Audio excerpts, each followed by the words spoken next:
gift to all of you is my channel May Round Joy. Today, I'm going to explain Blue Lock Season 3 as the ball goes in and gives both the Ubers and Baru his second goal of the match.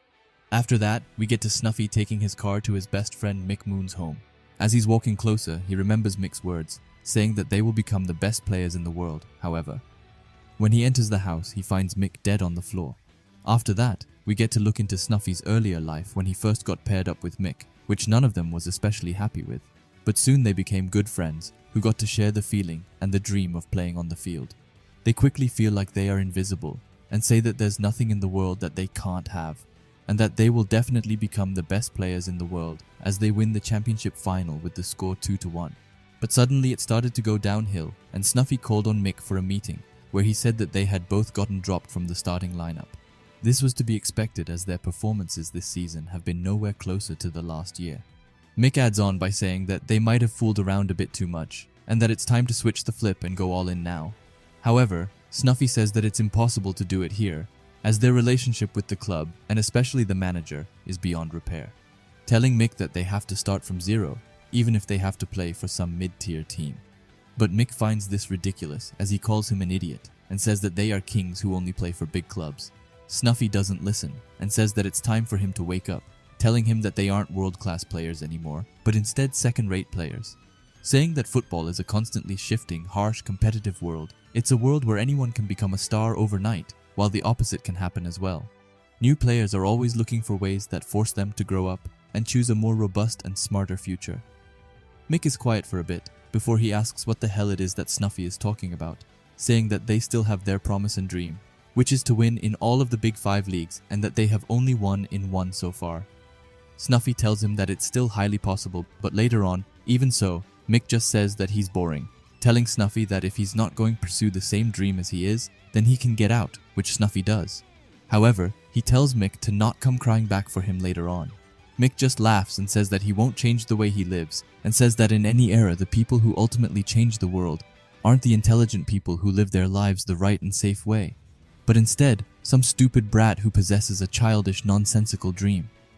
After that, we get back to Snuffy, who is hugging Mick's cold and lifeless body while crying his eyes out, apologizing to Mick that he couldn't share the same dream until the end, saying that they couldn't fulfill their dream together, but that he will continue to dream and make it a reality. And with that, we are back to the Ubers game where everyone is going to celebrate Baru's spectacular goal. Snuffy makes his way over there and compliments his goal, telling Baru that there was no way that he could have predicted that goal and that his ego surpassed every one of his designs, and calling it Baru's win. Even so, Baru says that he doesn't need Snuffy's praise or hindsight analysis as their partnership is over. However, there's one thing as a footballer that Baru wants to tell him. Baru says that retiring after this season, just because he fulfilled a dream he shared with his dead friend, asking Snuffy if this is his so-called adult way of living. He tells Snuffy that he won't let him just run away and disappear with his precious trophies just yet, not while he is still playing at least. Baru finally takes his hand away from his face and looks Snuffy dead in the eyes, saying that he better not retire and that the two of them still have a score they need to settle. Snuffy is approaching him while laughing, but not just that, as he tells Baru that he won't retire, as he's the best player in the world after all. While he's saying this, he also has an internal dialogue with Mick, as he says that with the advice he gave him before, Snuffy can finally believe him now, as until the day he dies, he as well is a goddamn brat who selfishly pursues his dreams. This hypes up all of the Uber players who are extremely happy to know that their captain and also idol won't retire just yet, and it even makes Lorenzo confess his love to Baru. However, it's not over just yet, as both Baru and Isagi are thinking that the last goal will settle this once and for all, as they have an intense look on their face. All of the Uber's players go storming off into Snuffy's arms. However, looking at this from afar, we have Isagi who's pissed to the extreme, screaming his whole heart out. He thinks that Baru stole his spotlight, and that Baru was always aiming for this from the start. The timing to shoot between Isagi's legs to freeze Gagamaru from reacting. Even went as far as hijacking Uber's system for himself and using it to score goals, ending it by saying that Baru managed to completely devour him. But just then, Raichi comes over and apologizes, saying because he was man-marking Snuffy, he couldn't fully contain him. However, Isagi denies that and says that he did his job. He disrupted and eliminated some of their options, and that they just couldn't score and got their ass kicked on the counter because of his tactics. Isagi was so close, but yet he can't see a vision of himself winning against Bauru or Kaiser. Just then, the announcer goes off and says that the star change system is over and that both masters have to leave the field and make their substitutions. This gives Isagi more puzzle pieces as he knows that the field is just about to shift. Snuffy goes to the benches and picks Sendao for his substitution as he's fully recovered. However, the same thing can't be said about Corona, who is having a hard time standing. And here we have Igarashi really thinking that he will get to be sent in. What a joke.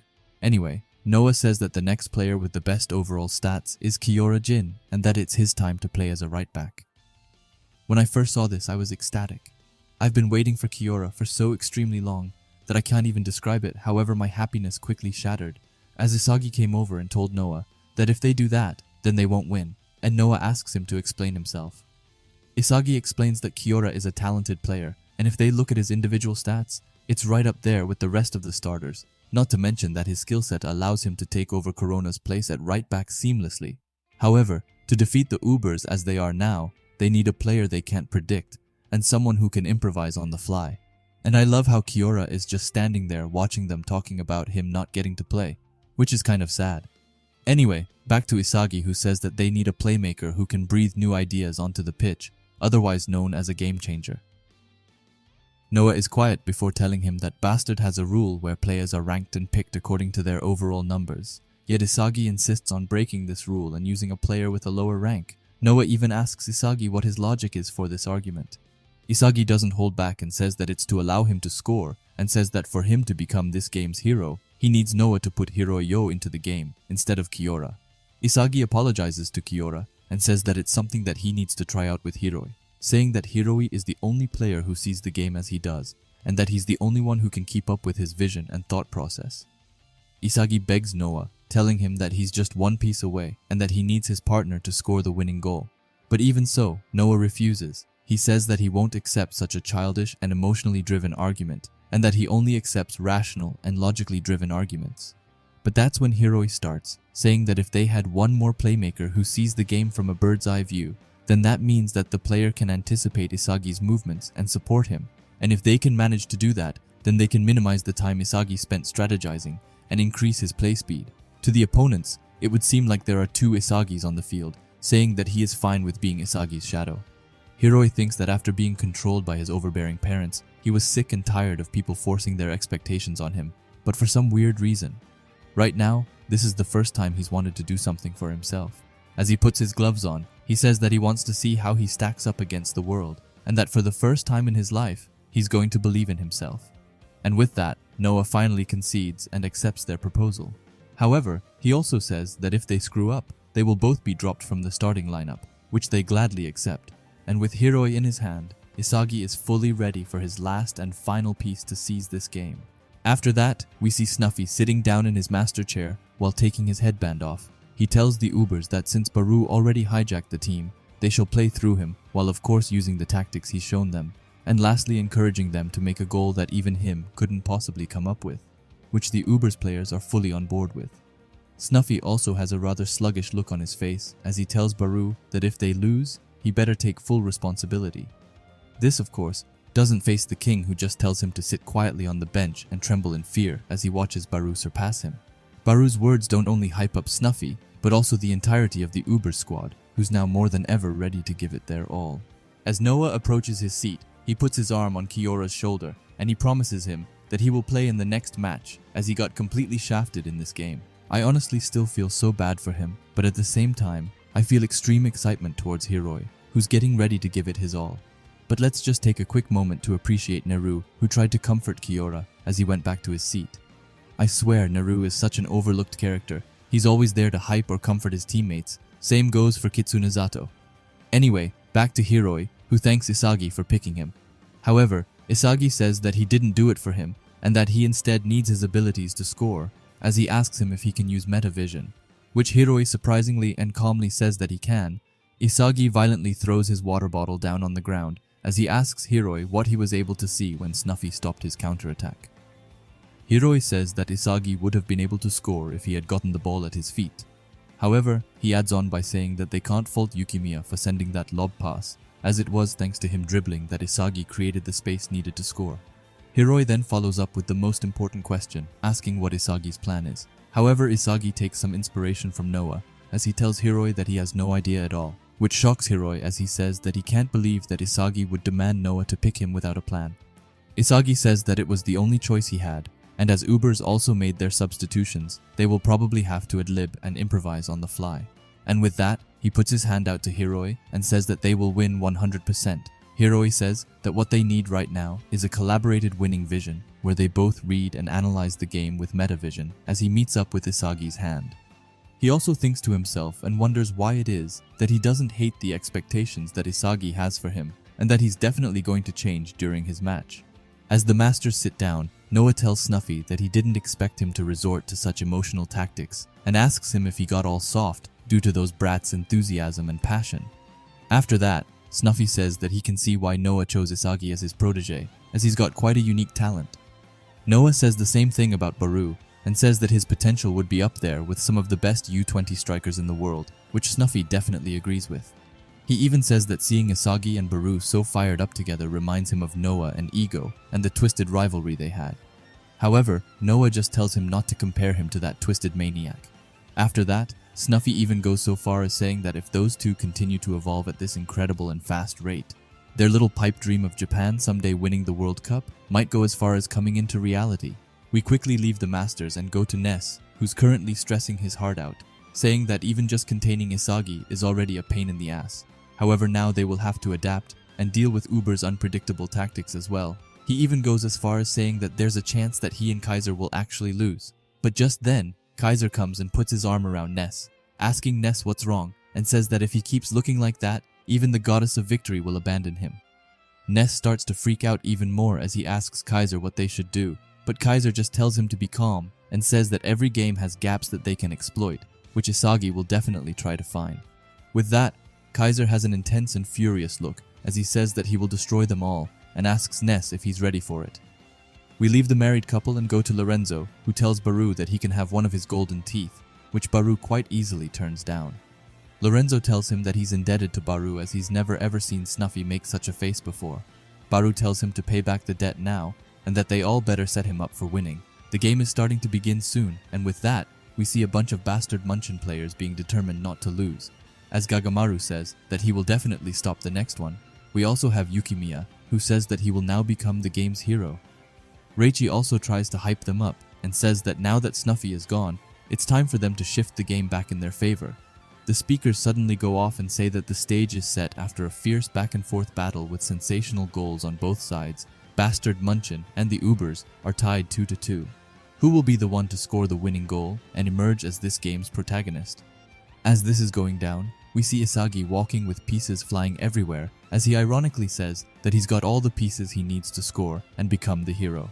He will take full advantage of Hiroi's playmaking abilities and dominate this game.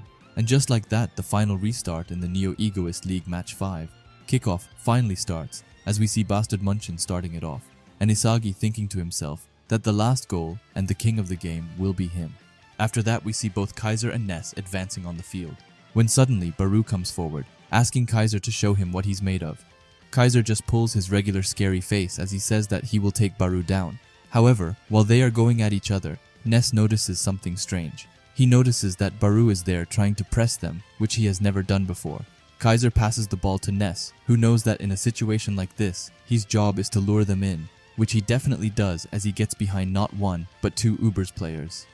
Baru tells them to trap Ness, but before they can do anything, Ness has already gotten away with an outstanding pass to Kaiser, who traps it marvelously. Like, I'm not gonna lie, but Kaiser's trap reminds me of something Nagi would do. Anyway, Ness falls flat on the ground, but even though he got his face crushed, he still said that it was a success as he got the ball to Kaiser. Kaiser looks unstoppable as he's advancing up on the field. He even manages to catch one of the Ubers players off guard by just attacking straight. Nico tells his teammates not to let him shoot and to watch out for the flanks. However, Grim has already managed to find himself a position on the flank as he calls for Kaiser. Even so, Grim doesn't satisfy Kaiser, who is forcefully looking for a path that he can send his Kaiser's impact in.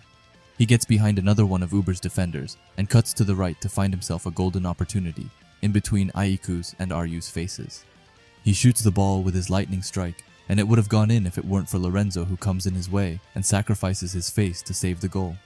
The ball goes up in the sky and Isagi has his eyes on it. He knows that he has to run and get to the ball first. The ball is slowly going down, and he thinks that if he can reach it, then he can turn it into a direct shot right away.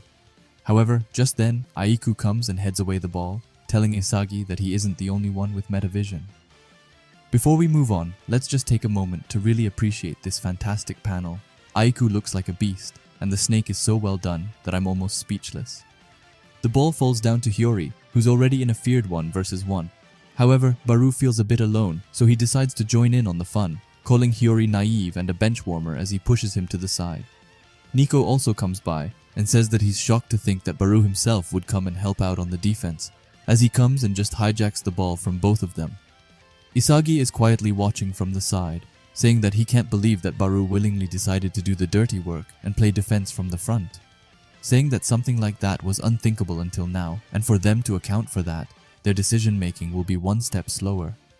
Baru's loyalty is only to himself, which makes for a perfect union where a king combines forces with a flawlessly designed army, which allows him to pursue his glory. However, it isn't only Baru who's undergoing an insane evolution, as the whole of Ubers is feeling the same thing while leading their king. All of the Ubers players are advancing up on the field in their intense counter-attack, and they turn to Baru for an idea of who they should attack, but Baru just tells them to shut up and work, saying that he will make a hat trick in this game, and as he uses the Neo-Egoist League, he's going to show the world that he's the best player in the world. On the other hand, we have Hiyori, who thinks to himself that he is insane, saying that this is a totally different level than before. He says that the Ubers are outstanding, and that they are too fast and too good, which makes it impossible for Hiyori to read them, saying that he hasn't gotten into the game at all. Hiyori is in shock that Isagi has been able to constantly aim for the goal which fighting all these monsters, not to mention Kaiser or Baru. Hiyori wonders how they are able to score goals at this level. He calls everyone here a twisted psycho before saying that he fucking loves this place, saying that this is the first time he's ever experienced this type of intense and mad football, before Isagi calls out his name and tells him to come to him.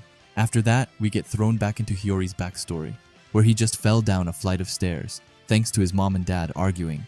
They rush over, but they aren't worried about him, not even in the slightest. They are only concerned about his precious football leg, and even the mom has the audacity to tell him how much time and money they have invested into Hiyori. And it was at that moment that he realized that his parents sadly didn't love him, and that all they cared about was his specs. That tragic day left Hiyori in despair, and since that day his passion and attitude for football changed. Before he only played football because it made his parents happy, but now he only plays football because he doesn't want to break up his family. As he's playing video games, he acknowledges that it's a disgusting and pathetic reason, and that his attitude towards football is also pathetic, but even so, he doesn't have anything else that he can fully devote himself to. Hiyori's eyes are filled with emptiness and darkness as he says he began to coast through life, trying to find something that could help him ignite his passion. But then he meets Karasutabito. He tells Hiyori that all that crap about people's expectations, to just think about that later, and to instead start with yourself, and to believe in yourself. He tells Hiyori that he needs to find something that truly gets his blood pumping, and if he doesn't stop there, then he will just keep running around in circles like an idiot. But even so, for Hiyori to believe in himself was something close to impossible, because for him, things like expectations are just curses and almost like chains which is weighing him down. Hiyori desperately wanted to get away from his parents and to just escape that miserable and tragic household, which was the sole reason that he came to Blue Lock. He did his best to survive in Blue Lock because, like he said before, he didn't want to go home.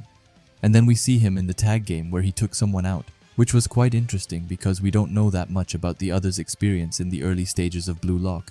Anyway, thanks to Hiyori desperately clinging to that ego, he was able to hang on and survive within Blue Lock, even going as far as helping Isagi in the 3rd selection and helping to win the U20 match. And now all that's left is the Ubers game, which we finally get back into.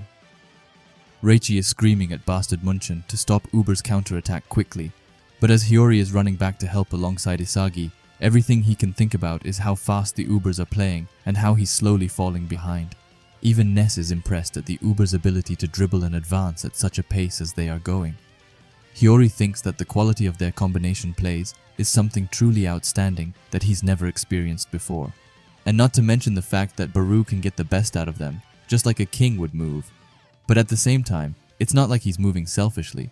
Baru, even though he's a selfish jerk, the aura that he's able to emanate makes the people around him trust him and follow his lead. Players who become the world's #1 striker probably have that ability that makes people follow them, which is amazing, but still something that Hiyori is unable to do now. An ego that teammates believe, trust, and gravitate toward. Hiyori has never really cared about believing or wanting to become the best player in the world, but then one day he saw Isagi, a player who sees the game in the same way as Hiyori does, and a player with his eye set on being the world's best player. And then it clicks for Hiyori that he isn't just a player, but that he's the key to Isagi's evolution. But it doesn't stop there either, as he says that he's the only one who can unlock his full potential. He thinks that if he hadn't come to Blue Lock, none of this would have happened. All of those golden opportunities that only he can see, they're his reason to fight on. Isagi holds the potential to become the world's #1 striker, but if they fail to capitalize on this golden opportunity, there's a good chance the world will forget about his potential. But it's fine, as Hiyori is the key, and he will be the one to unlock it. He will unlock a future where Isagi dominates the world stage, and that's a future worth living for. He will make Isagi the king of football. The ball falls onto Nico's shoe, which makes the ball bounce up, and out of nowhere, Lorenzo comes by and just sweeps away the ball. Both Isagi and Kaiser are there alongside Lorenzo, and they are both thinking that there's no way that they will let Lorenzo pass Baru. However, he unfortunately reaches the ball first and passes Baru, who's in front of the penalty area. As the ball is going toward him, out of nowhere the man himself, Hiyori, comes and stops the ball. He calls them idiots and reminds them that he also has metavision. He thinks that his ego isn't something that someone pre-planned for him. It's an ego that holds the key to the future, and most importantly, it's an ego he found for himself. And with that, he puts the key in his locker and finally breaks out of the chains that have been weighing him down all this time. He has a fierce look on his face as he looks to Isagi, telling him that it's time to fucking do this. Everyone from the Uber squad is shocked to their core by Hiyori's play. However, someone who is ready to attack is Isagi, who screams at Hiyori to win this. Isagi thinks that by Hiyori covering for Isagi's blind spots, he then managed to plug the holes in their defense. We see Isagi and Hiyori advancing up on the field with Hiyori being deep in his metavision.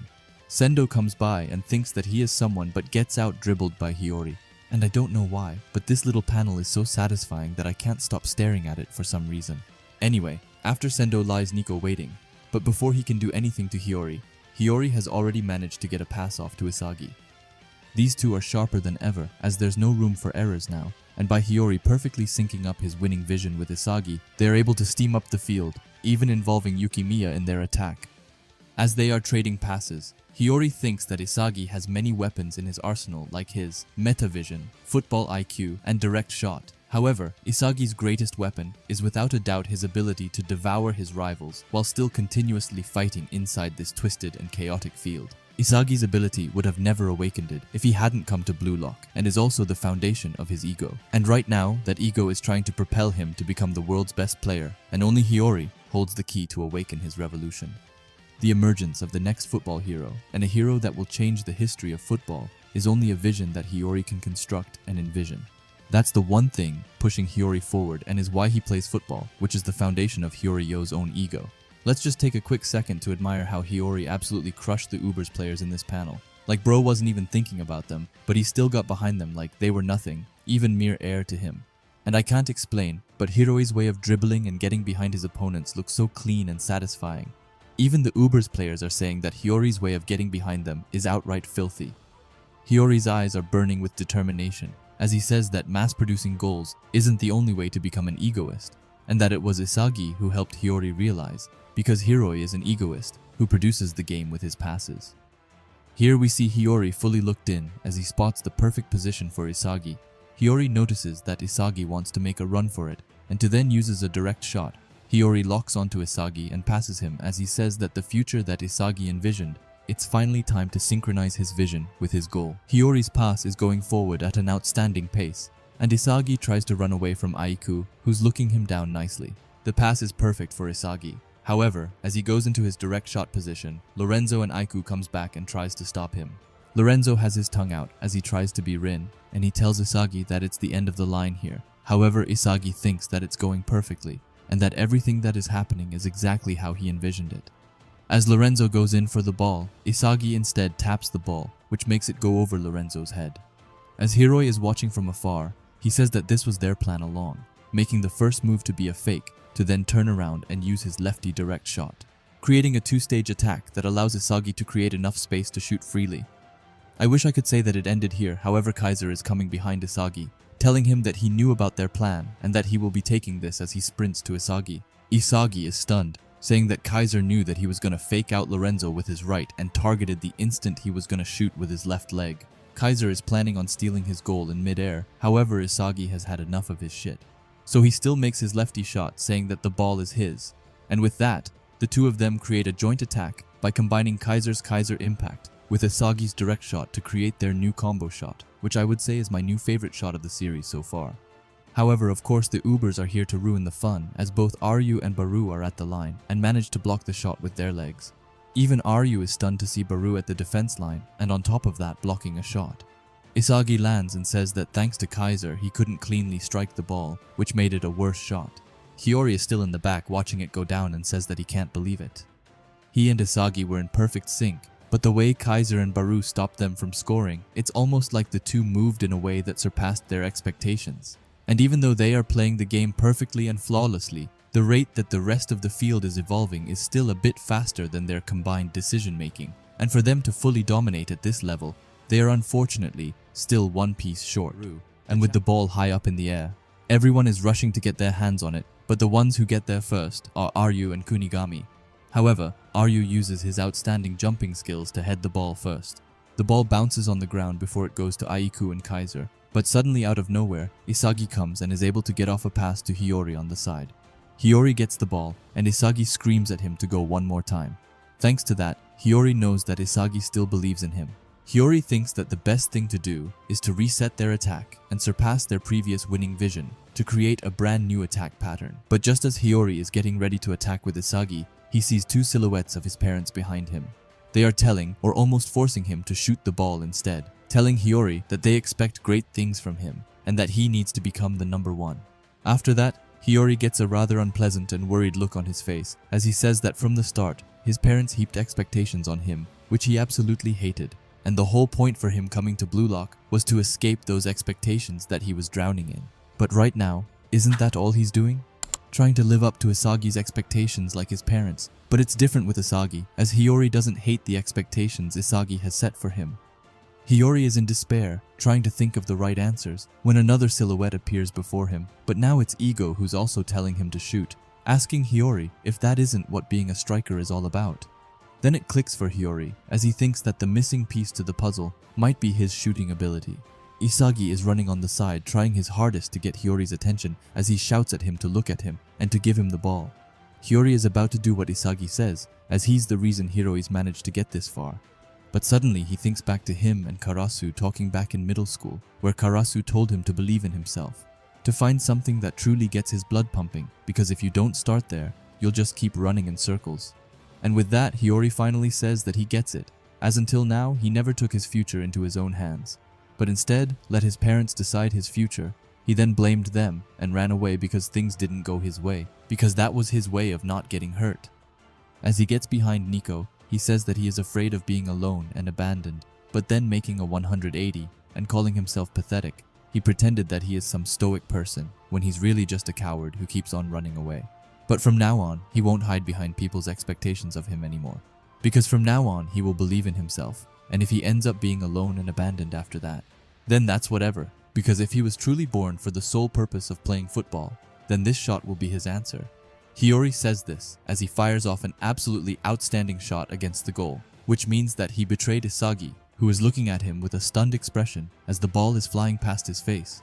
Both Aiku and Lorenzo are thrown off by Hiyori's shot, which came out of nowhere, but just when you thought that it will finally end, someone else comes in the way, and this time, it's none other than Sendo Shuto, who is by the goal, and jumps up to barely touch the ball, but still touch it, enough to make it bounce away, making Sendo save another super close goal.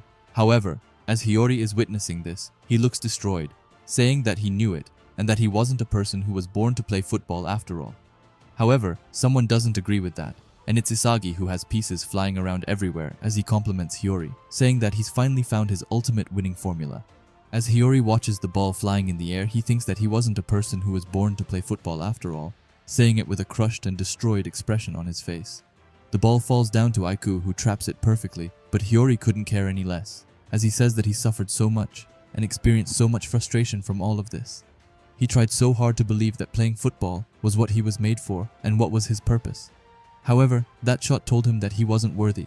But honestly, he felt okay with it. After he goes home, he will sit down with his parents and tell them. He will finally tell them that he's done with football. Hiyori is casually standing on the field while everyone else is running around in chaos. Hiyori has a bittersweet expression on his face as he says that he gave it his all and that he can now move on without a single regret. He thanks Blue Lock for his blessing and even lets out a smile of relief. However, while Hiyori is in this euphoric state, Isagi out of nowhere comes running to him, screaming his name all that he possibly can. Hiyori looks over with a surprised face to see Isagi with burning eyes telling him to do one more. Hiyori can't understand what is going on. While he's trying to figure out what Isagi is saying, the whole Uber's squad is beginning their counterattack and is rushing over. Hiyori is frozen as he thinks that Isagi still believes in him, but just why? Hiyori decided to shoot and betray him instead of passing, so why would Isagi still have faith and believe in him? Isagi is running like never before on the field as he screams at Hiyori to not even think, telling him to go crazy and to surpass their wildest imaginations and to do it on reflexively. When Isagi says that, Hiyori remembers that it was that exact advice that he once gave to Isagi in the third selection.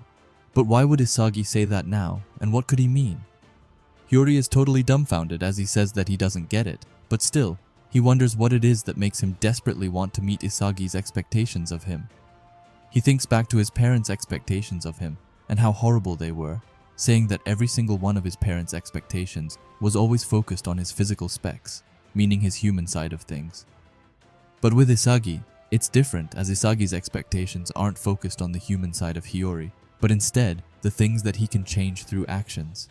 His expectations are super goal-oriented, especially goals that have the power to change his destiny. Ever since he arrived at Blue Lock, Isagi has been searching for comrades who can help him achieve that reality, which is why everyone gets drawn to Isagi's ego and tries their best not to get devoured by him. While Hiyori has been thinking to himself, Lorenzo managed to get the ball away from Isagi and up to their ace striker Baru, who's in a one-on-one with Yukimiya, who's desperately trying to stop Baru from shooting. To help Yukimiya, Raichi comes and says that the two of them can trap him, so Raichi goes in and tries his best to cover the goal. However, as time passes, Baru starts getting more angry and aggressive until he's had enough and pushes both of them to the side to get off a shot at the goal. But sadly, all of his efforts will go to waste as Kunigami is waiting for the goal. He calls Baru a redhead gorilla before he blocks the shot from Baru. Isagi compliments Kunigami's block, but he's so stuck up with himself that he tells Isagi to shut up and that he didn't do it for him. All the 22 players on the pitch are trying their hardest to win this match, or I should rather say 21, as Hiyori is slowly jogging in the back. Hiyori's disappointed because just when he thought that he could move on, and just when he thought that he could finally go home and play some video games, he was finally ready to quit football for good when it all went into ruin. After that, Gagamaru catches the ball in the air and throws it up on the field right away, telling them to finish this game already. But suddenly, someone says that he already knew that Blue Lock was a twisted madhouse, and that Gagamaru's shit pass won't lead to the finishing goal. It was Hiyori who said it, and is now back in the game saying that just one last time he will make an exception while looking at Isagi and saying that this will be his last attack on Isagi's crazy and twisted ego. Hiyori gets down on the ground and right off the bat, both Nico and Lorenzo come rushing toward him. Nico tells Lorenzo that they will crush him with a high-press trap design, which Lorenzo is on full board with. However, Hiyori has gone into rage mode as he tells them to just shut the fuck up as he does an outstanding rainbow flick over both of them, and then sneaks behind Lorenzo before he can even comprehend what is happening. The ball falls to Isagi, who tells Hiyori to keep up the tempo. But as Hiyori hears this, he wonders who the hell Isagi thinks he is, as he's ordering Hiyori around, saying that if it weren't for him, Isagi wouldn't even be able to impact the game at all. He thinks this as they make a 1-2 with each other to get away from Lorenzo and Nico. Nico is stunned by what Hiyori has just managed to do, and Lorenzo is just weird as always. Anyway, Hiyori gets behind another Ubers player like it's kindergarten football for him. Even though he's getting behind the players with ease, it feels like he isn't even paying much attention to them, as he in his head says that after this match, he will quit football for good. He sees Isagi coming behind the Ubers defender, so he passes him. But after that pass, Hiyori suddenly gets a random realization, asking himself what it is that he's doing, running around like a crazy maniac while feeling a rather unique feeling. He wonders if it is due to Isagi's nosiness, kindness, or even friendship, but it's definitely none of the above, as Hiyori couldn't care less about any of it. And if he's being frank, then the only thing he cares about is seeing whether Isagi really is the real deal. And if Hiyori holds the key to becoming the best, then he wants to experience the moment that the world changes around him. But this also confuses Hiyori, as he can't believe that he has such a greedy ego deep inside of him. As he's getting back the pass from Isagi, he says that this is the first time that his mind and body are in perfect sync when playing football. He doesn't really understand it, but says that this might be the feeling you get when you start to believe in yourself. But even with this new and crazy feeling he's experiencing, he's still set on quitting football after this match. He finally stops thinking for a second as he passes the ball to Isagi. However, Isagi does a little Mario jump above it and lets it roll over to Yukimiya, who is in a one-on-one with Drago, but he's still able to get the ball back to Hiyori. Hiyori sees that they are 38 meters away from the goal, saying that he's still not in the range to deliver the final pass, but just maybe Isagi can manage to get behind the defense. But they still haven't broken it down, so how could he do that? But at the same time, this just might be the perfect timing for them to score. Isagi is quickly and swiftly trying his hardest to run behind the Ubers, but even with his attempts, Hiyori still says that they are too far away, saying that he hasn't shaken off his marks yet, and he starts talking about the best option for them to take. When suddenly, out of nowhere, Isagi just decides to stop. Hiyori is angry, wondering why the hell Isagi decided to stop, and tells him to keep on moving. Hiyori asked him how the hell he was supposed to pass the ball to him if he was standing still with two defenders behind him. He wonders if he wants Hiyori to try and go for another goal again, or what it is that he's thinking. But suddenly the piece floats together, and Hiyori remembers what Isagi said beforehand, telling him to don't look and don't even think, just telling Hiyori to surpass their wildest imagination instinctively. Hiyori is in shock after realizing Isagi's plan, calling Isagi a real maniac, and wonders how he will even be able to pull this off, saying that no matter how you look at it, this is crazier than anything he's ever done before. Isagi's eyes have a determination like never before as he tells Hiyori to sense it, the field's own blind spot. Hiyori thinks that it's possible while mostly theoretically. Isagi tells him to do it and says that he's the only one that can do it. So Hiyori throws all of his thoughts to the side and calls Isagi an arrogant bastard before telling him to do it. Hiyori is getting ready to pass with both Aiku, Nico, and even Kaiser before him. And that's not all that's in front of him, as there's a ton of pieces flying like crazy all over the field as the two of them are getting ready to make history. Hiyori says that Hiyori Yu will now become the center of the world. Nico knows that he can't stop Hiyori in a one-on-one by himself, which leads him to his only option, which is to try his best and slow down Hiyori's attack. As Isagi is waiting by the defenders, Ryu says that right now Isagi is playing off Hiyori's movements to receive the final pass. Ryu is still set on keeping him locked down and refusing to let Isagi move freely. However, it isn't just Ryu who's deep in his thoughts as Aiku is carefully analyzing the field, saying that by aiming for the chaos created by those two by predicting the trajectory of Hiyori's pass, Kaiser's only intent is on forcibly snatching the winning goal, which Aiku is sure of, so he knows not to take his eyes off Kaiser. Kaiser is coming towards Isagi, while saying that he will kill him, and I know that this is Blue Lock, but that seems a bit too far, even for Kaiser, but I don't doubt that he would do it if he got the chance. Anyway, Hiyori is currently going crazy against Nico. He's dribbling the ball so fast that Nico has absolutely no idea which way Hiyori is looking to go. He analyzes Hiyori's movements and says that he will go right, but just as he goes in for it, Hiyori moves to the left side. This not only gets him behind Nico, but also opens the pass route and they are now both ready to do it. But as Isagi is getting ready to receive the pass, Aiku sees something else. He sees that Hiyori is only looking at the ball and understands that Hiyori is planning to shoot the ball all by himself. This turns out to be true as Hiyori gets into a shooting position and is ready to fire it off, when unfortunately, Lorenzo comes out of nowhere. Lorenzo calls him selfish, but admits that this is all that Blue Lock is about. Lorenzo goes in to take the ball, only to realize that Hiyori was planning on doing a feint all along, which even leaves Nico wondering what Hiyori is up to. The ball goes up in the air, but that's when Hiyori's next threat comes into the picture. As the king himself Baru comes by, he calls Hiyori predictable and says that in the end, he's just gonna pass after all. Baru screams at Hiyori that the pass route is now sealed off, telling Hiyori that without Isagi, he's just an insignificant lackey who is too weak to stand up and fight for himself. But Hiyori has a look in his eyes like never before. It's almost like his mind is fully in the game and nothing else. Anyway, Hiyori tells Baru that he was too slow and also throws in a dumbass because why not?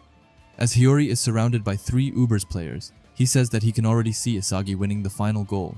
And just then, out of nowhere, Isagi, without looking at Hiyori, just starts sprinting. and not even Kaiser understands what is going on at this point.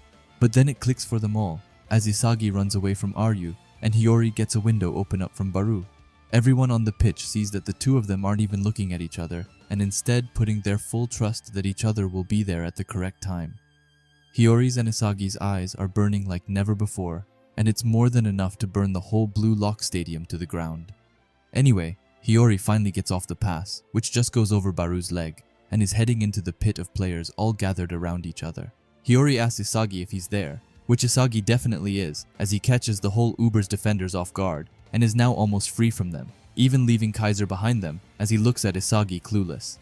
As the ball falls to Isagi, Hiyori and Isagi in sync say that if they are the real deal, then by clashing and crossing their visions of becoming the best player in the world, they will be able to go even beyond their wildest dreams. The ball is falling down, and it has a glow around it like never before, as Isagi Yoichi, the Blue Lock's MVP, the Blue Lock's egoist, and Bastard Munchin's new ace, he gets into direct shot position and absolutely demolishes the ball as it falls down to let his leg.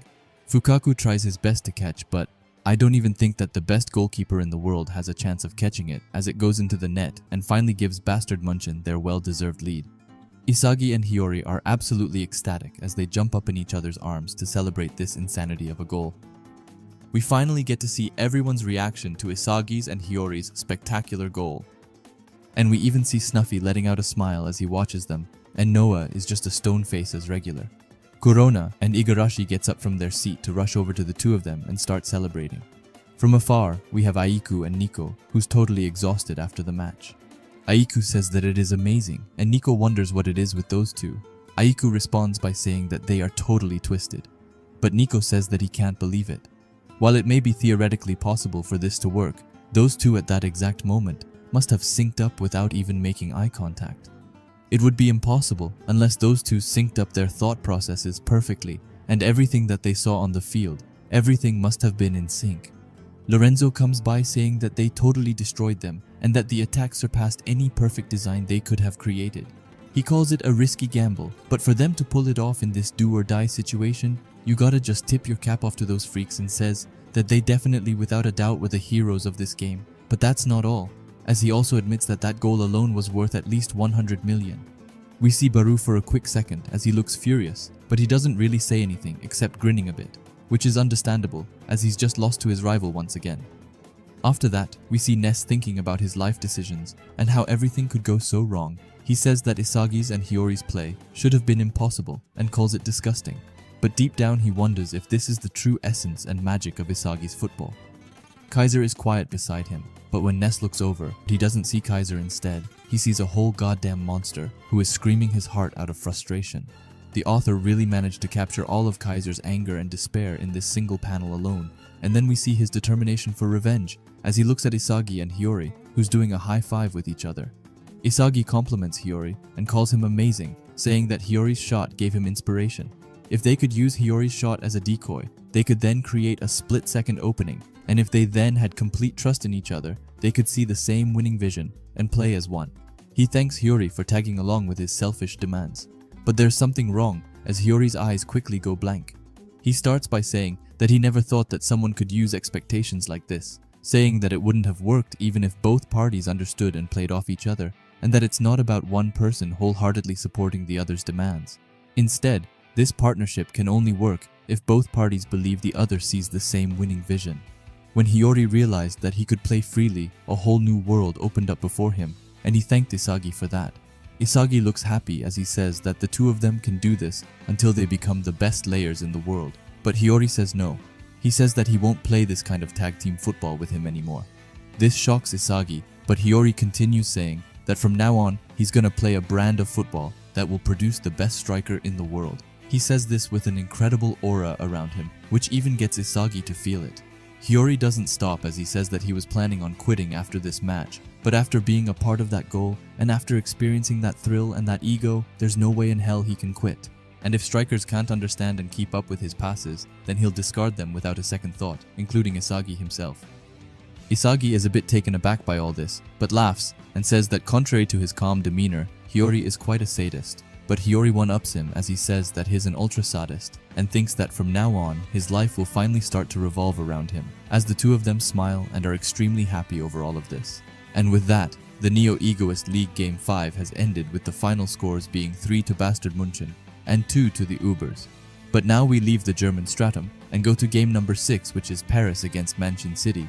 The scores are 2-1 to Paris, and Nagi and Rin are in an extremely intense and frightening duel with each other.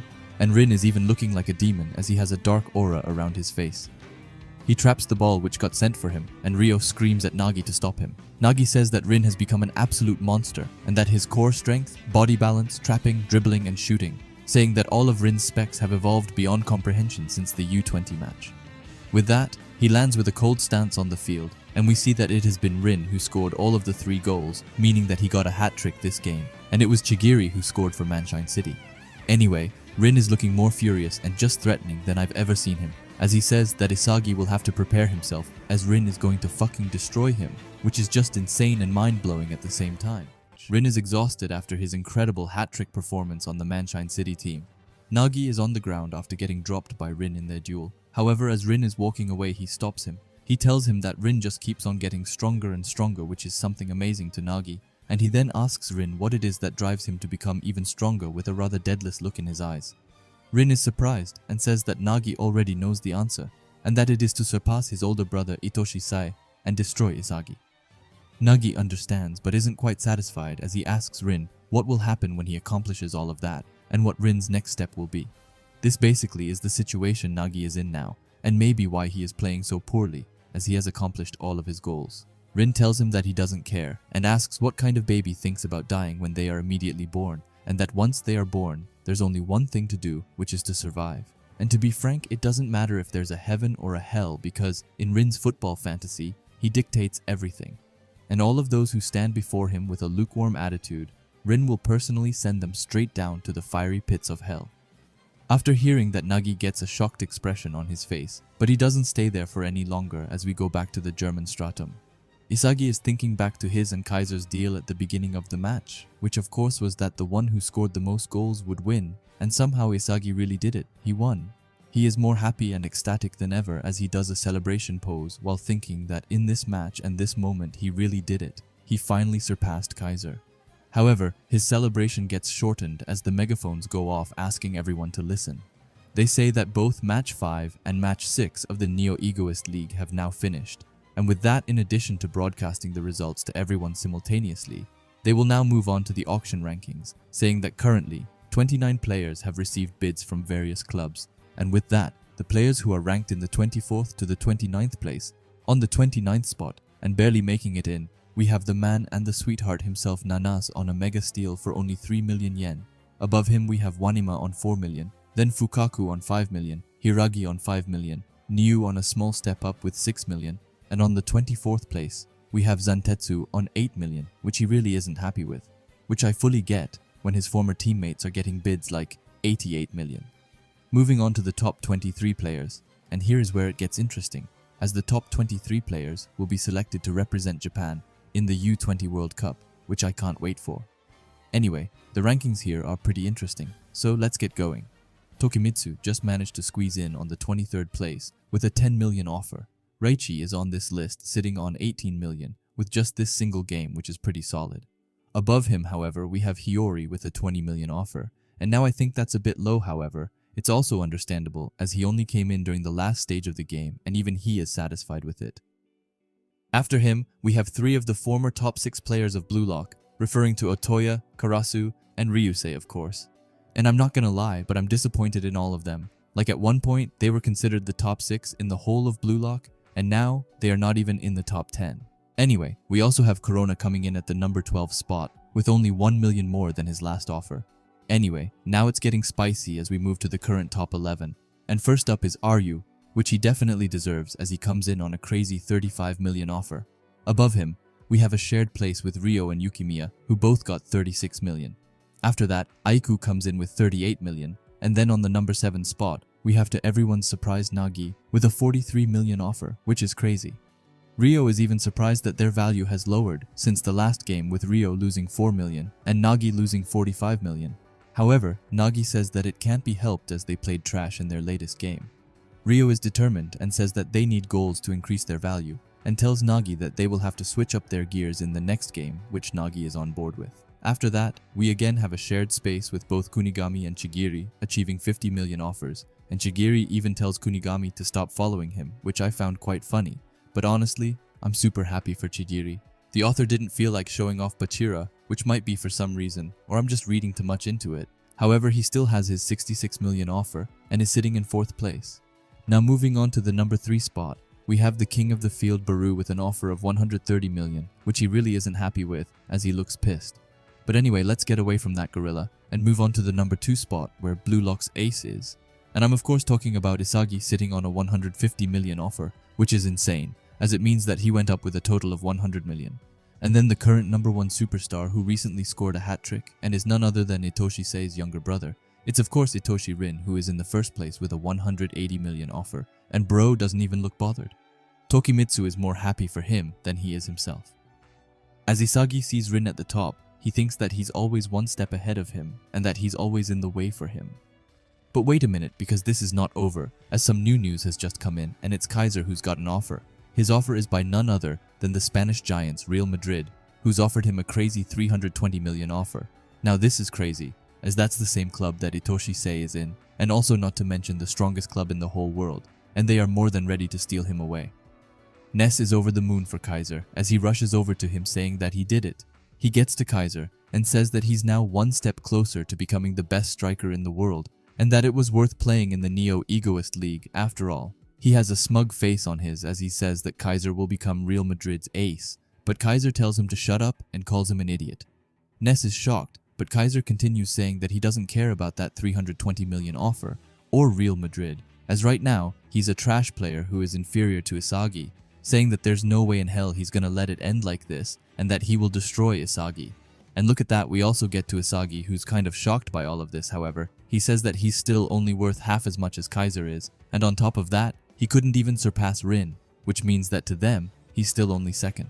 But it's not over yet, as the match against Paris is his last match, and also his last chance to surpass those two.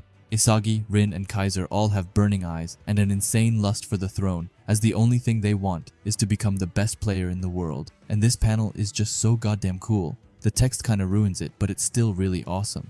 After that, we get to see which teams are facing which, and we see that Spain is up against Paris, and England is facing the mighty Ubers. Now what does this mean for Bastard Munchen? Well, it means that it's finally their turn to sit this round out. Everyone is in the training field, and Hiyori is sitting down on the ground. He says that while the other teams battle each other, they can instead use the time to train and level up.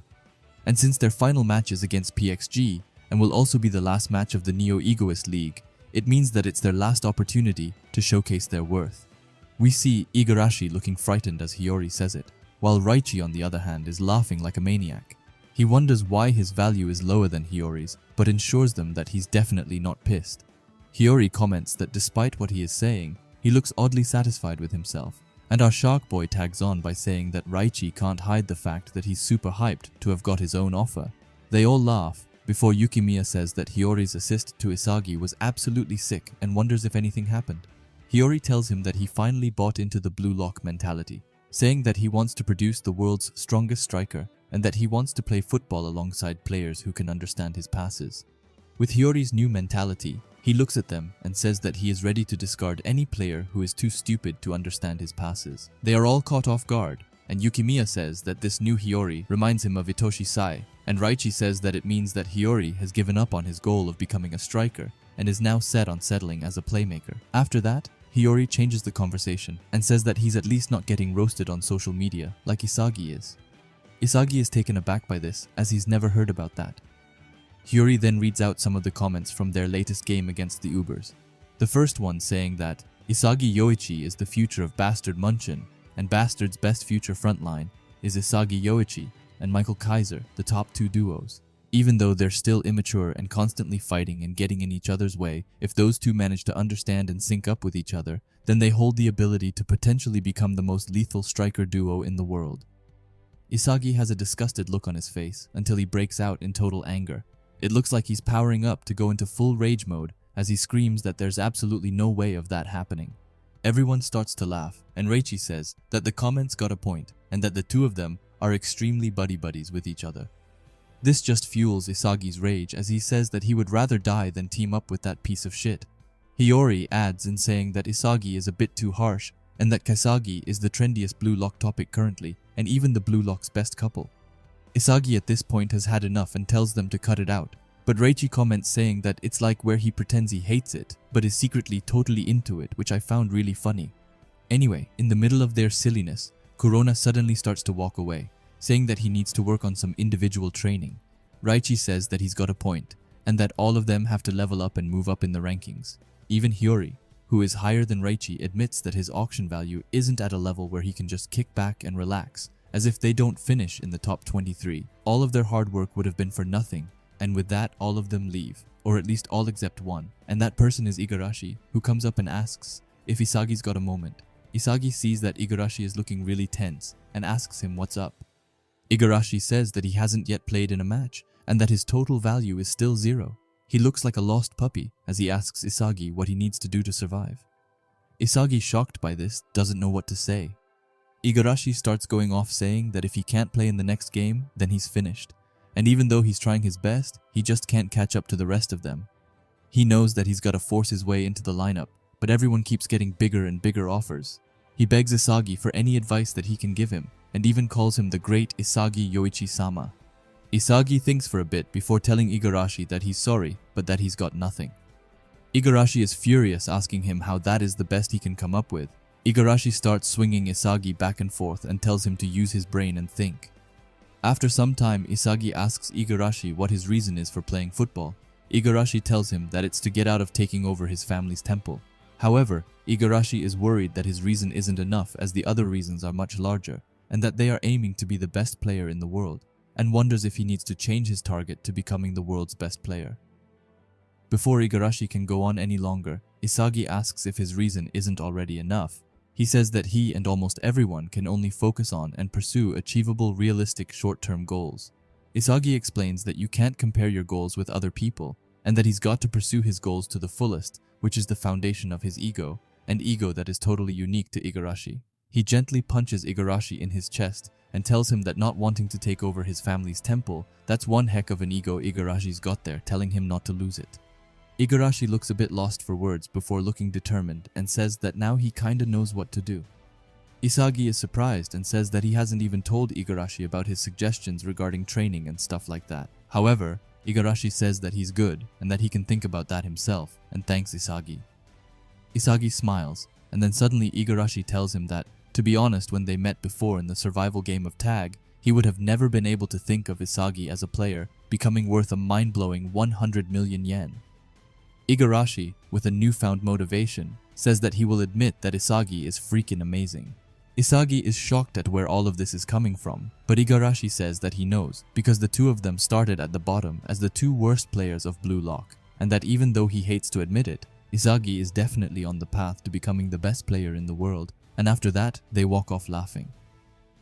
However, not everyone is in such a cheerful and happy mood as we see Michael Kaiser, who is valued at a crazy 320 million yen. He's in the Blue Lockman system field training against the Blue Lock goalkeeper. He stops the ball and says that he came to the Neo-Egoist League to surpass Noah, stating that Bastard Munchen's first team is a squad designed to maximize Noah's strengths, and with Noah crowned as the world's strongest forward, the chances of Kaiser stealing his spot as the Bastards' ace striker was 100% impossible. This is why he wanted to use this league to secure a bigger offer from another club, and then force his way out of Bastard Munchen, which is his plan to become the best player in the world. And he has currently achieved step 1 of his plan, but even so, there's no way in hell that he can go home after losing to Isagi. He says this as he violently kicks the ball against the net. By the entrance, we can see Alexis Ness watching Kaiser closely. He thinks to himself that he knows that Kaiser can do it, and that ever since that day, and ever since that moment as he wallowed in that familiar sense of despair, Kaiser showed up and taught him that there was no such thing as impossible. Ness explains that both of his parents are scientists, and that ever since he was born, his parents drilled into him that everything in the world can be explained through logic. Sometime when he was younger, he had gotten a wound on his hand, and went to his father and asked if he could heal it with a healing spell. Unfortunately for Ness, his father told him no, and that he needed to quickly clean the wound and disinfect it. However, it doesn't stop there, as he tells Ness that if they don't clean the wound, there's a chance that it would get infected and slow down the healing process, and if that were to happen, then it would become necrotic, and in the worst case scenario, Ness could die, which is a lot to tell a kid. However, he soon after went to his mom to ask if that's true, however she denied it, and overhearing it, his brother and sister started calling him stupid. He later asked his siblings if it were possible to summon a monster and bring it to life. However, they had enough of his imagination and told him that it was impossible and told him to stop reading such garbage, explaining that there was no magic in his house. But Ness wasn't going to let that stop him, because on a winter day, he built a snowman, made a magic wand, and also a summoning circle around it. He told the snowman to give him all of his strengths and to come to life. But during the spell, his siblings came out to him telling him to shut up and that they couldn't focus on their experiments due to his noisiness. Ness looks confused and only explains that he was practicing magic as he wanted a pet for himself. This makes them extremely angry for no reason and destroys Ness's wand and his snowman. You can even see that the snowman was shedding a tear as he got destroyed. Later, they told their parents about Ness's magic practice and asked if he's even related to them. His parents come out and explain that snow is composed of frozen water crystals, but they also contained dirt particles that were circulating in the air and asked him to wash his hands on the way in. His father tells Ness that they are scientists and that it's their duty to observe, research, and explain natural phenomena. However, that wasn't enough for their father, as he also told him straight up that people who foolishly believe in the impossible are not wanted in their house. His father's harsh words make Ness fall down to his knees and start crying, while his siblings don't go to comfort him, but instead go back in saying that Ness definitely got the short end of the gene pool. Ness is so furious at them and says that they reject magic because they can't explain it in a scientific manner, and that they are all unable to understand the sadness within his heart. Thanks for watching our video. We will show you the rest in our next video.